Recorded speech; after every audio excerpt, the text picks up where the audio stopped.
Hey everybody, welcome back. Chris and Andrew Outside. I'm Chris. I'm Andrew. Today we're going to do a couple of more tips for you.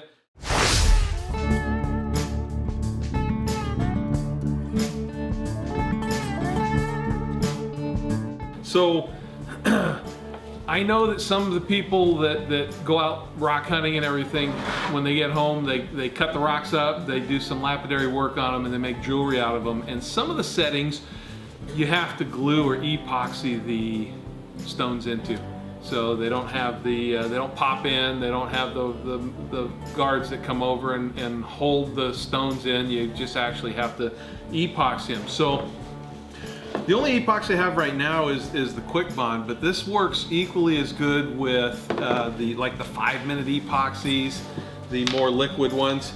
So here's the tip. If you're always looking for a cup or something to mix your epoxy in, grab a can of your favorite beverage. Obviously this is blueberry.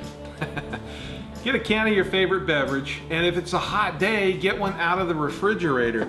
Get it out, it's gonna be a little condensation on it. Wipe it off, get some alcohol, wipe the very bottom of it, clean it up really good, and then mix your epoxy right there in this cup, okay? So hot days and you're mixing epoxy and you're afraid that it's going to set up real fast, mix it in here after you get the moisture out, clean it up, mix it in here, and the cooler temperature from the can of whatever it is your beverage of choice is going to keep the epoxy from setting as fast.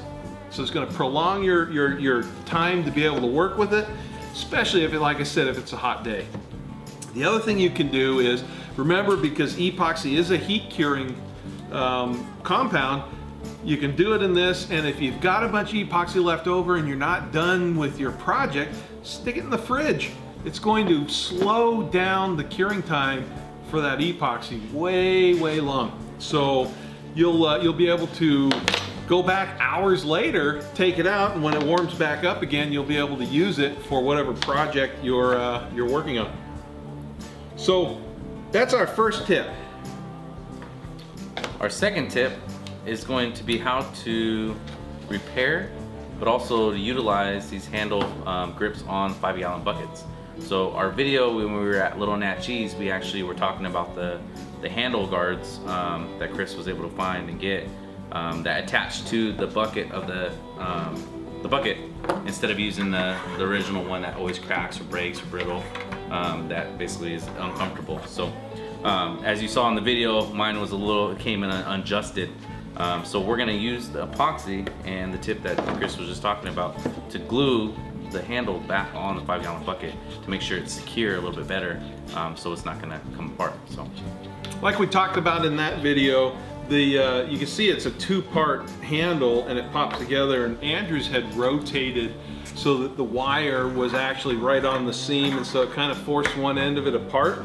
I just popped it apart the rest of the way, and it wasn't easy. So, but we're going to put this epoxy onto it and snap it back together, and we'll see how long it lasts. So generally, if you don't get them lined up with that seam, that wire doesn't pop it open. These have been really sturdy handles. Found them on Amazon. I think everything's on Amazon. yeah, we like to use the 5-gallon buckets just because obviously the material, how much material we can use, put in it and hold it, and they're pretty inexpensive. So if you break one, you can always go and get another one for pretty cheap. So yeah, we've had quite a few pounds in it. If you've seen some of the videos, I know that up at Saddle Mountain, I believe, if I recall, the limit's a 5-gallon bucket plus one piece.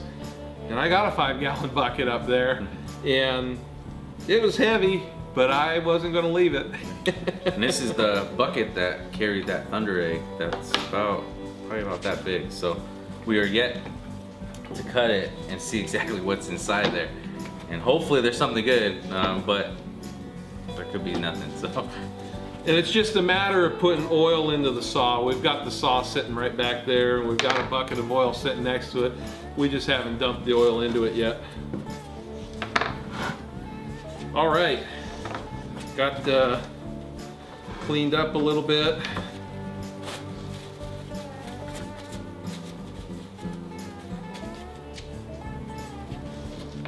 All right, I'm gonna slather. That's not right. There we go.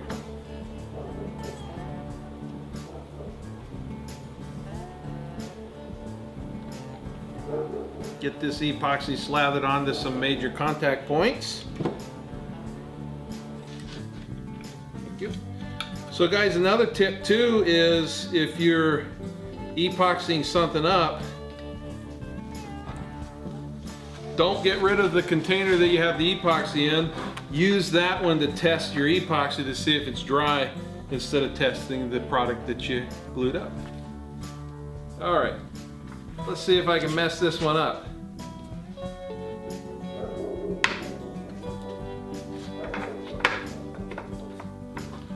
All right, got it glued up completely, but I smeared enough epoxy on the handle, it's probably gonna glue to the metal.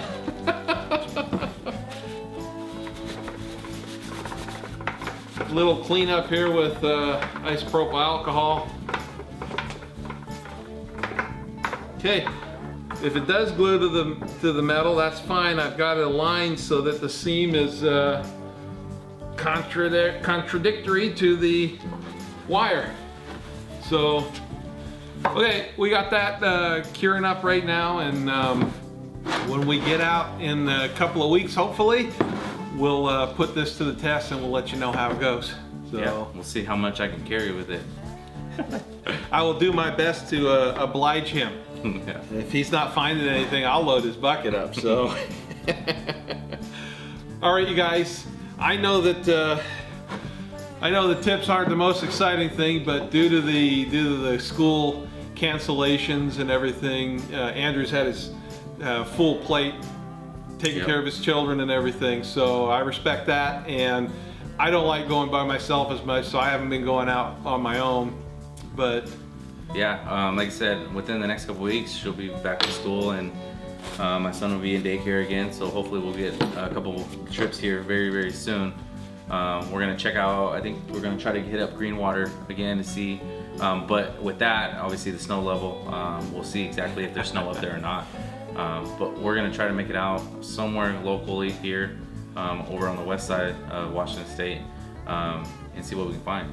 So. And then as soon as we get melt out with the snow on eastern Washington, we're gonna go up and go for some blue agate again. Oh yeah. So Andrew didn't go up there with me the last time. But we're gonna make it count. So I'm gonna have to make up for the lost time and find a couple more find pieces. Double. Yeah. So man, I'm looking forward to it, guys. I hope you're looking forward to it. We'll get up there and we'll the last videos that I did were just real quick ones, but we get up there and we'll do a little more in-depth videos on how we're looking and everything. And man, I hope we can find some more blue to show you. So that's the goal. All right, you guys, stay safe, be careful, and go outside.